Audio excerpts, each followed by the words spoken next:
guys, what's up? Welcome to Paperboy. I'm your Saturday guy, Cody. This week's topic is feminine side. So feminine side.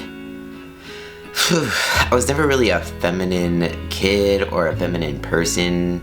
I had short hair. I basically looked as a boy, and most people thought I was a boy for a really long time.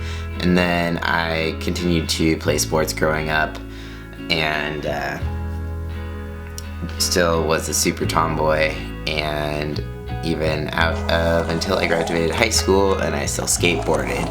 And it wasn't until maybe like my second year of college, like things started happening where I started to become aware of being lesbian, or like being accused of being a lesbian. And so I grew up really religious, so to me to be perceived as being gay was really scary to me, because I was always taught that it was a sin and I was going to hell, or that it was something that I was going to be shunned about from like my church or my family or etc. And sexuality within religion and church is just kind of like this weird topic to begin with. So yeah, sexuality, whatever, that was all just very scary to me. Anyways, my point is, when I started being accused of being a lesbian, I got in touch with my feminine side, and I started to try to dress feminine. I took up running, and I ran my fucking ass off, literally. So yeah, this right here is the most feminine time of my life, and that is my wedding day. That is probably that's probably the last time that I wore a dress. So yeah, so that's my wedding day, last time I wore a dress. And then I was married for 3 years, and I got divorced and came out of the closet as gay or lesbian, whichever. And from then on I was like, yeah, I'm gay now, so it doesn't matter how people perceive me.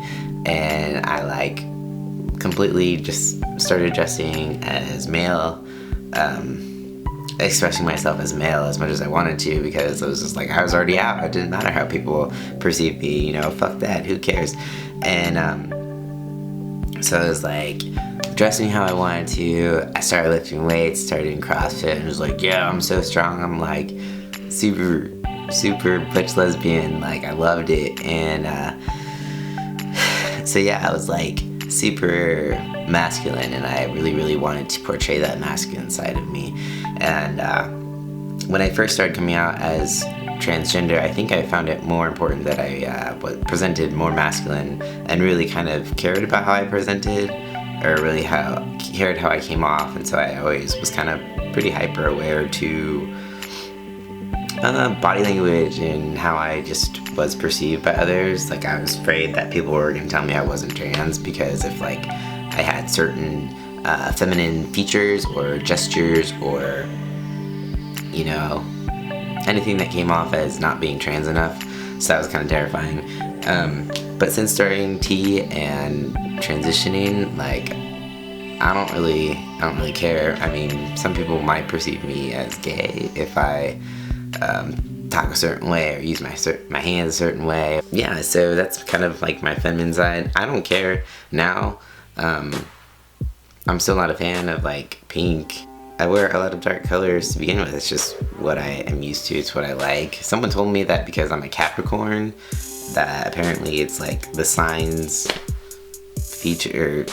personality is to kind of gravitate more towards like darker colors. I don't know if that is true, but that's definitely me. If I wear any colors or anything brighter than black, usually it is pointed out by my friends, and they're kind of like, what is today? You are wearing colors. That is something special is going to happen. I embrace any feminine side that I do have. And I was just talking with my friend today about how when it comes to, you know, looking into relationships and things like that, that I'm okay with embracing the fact that I can relate to women in a different way, on a different level than like a cisgender guy, and I'm okay with acknowledging that. And I find it like, I kind of still, I like that connection that I have with women still, whether they know that I have it with them or not. But I like being able to understand them better, or relate to them better, or empathize with them. And so, yeah, I like that side. I'm grateful for that connection. You know, being trans isn't always easy, but I am grateful for my past, and that being one of the reasons. So, yeah, I think I've talked enough.